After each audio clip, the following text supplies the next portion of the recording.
I think a lot of times we get so stuck in trying to go back and fix the past version of ourselves, Yeah. and we don't invest in the future version of ourselves. And Right. so Like when's enough enough? Like when is yeah, shaming yourself enough? exactly.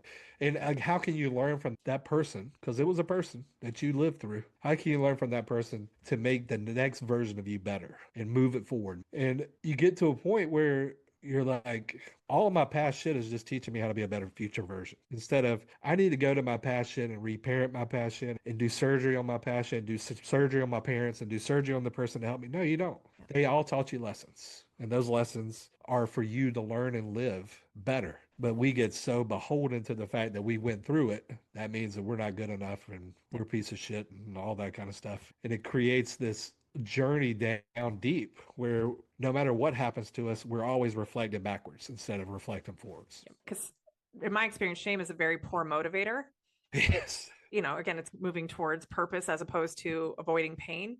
With when you start to go kind of on this healing journey to really learn self acceptance, which is part of kind of a self love journey. Yes. Every time I'm coaching anybody through this, but specifically men, it's did you do the best you knew to do at the time, no matter what the event was? And it's always a yeah, right? So you didn't know any better until you fucked up, right? Yeah. So part of that is taking ownership and accountability of like, yes, I made those choices, right? Or I even learned something from that. Well, okay, how do you feel about yourself now?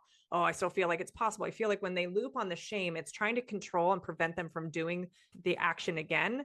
But that's like you said, it's focused on the past, trying not to be that version. Rather, who is the man now that's making different choices now based on those Yes. experiences? You either get the Yes. result you want or the lesson you need. Either way, you win. So if you're not taking the time to process and reflect back on the choices that you made in the past to learn why you made those choices, then it's going to be really hard to not recreate that in the future. I agree. Hence the I, healing journey, which is a beautiful thing to go on to learn how to evolve and grow to not cycle past hurts and pain.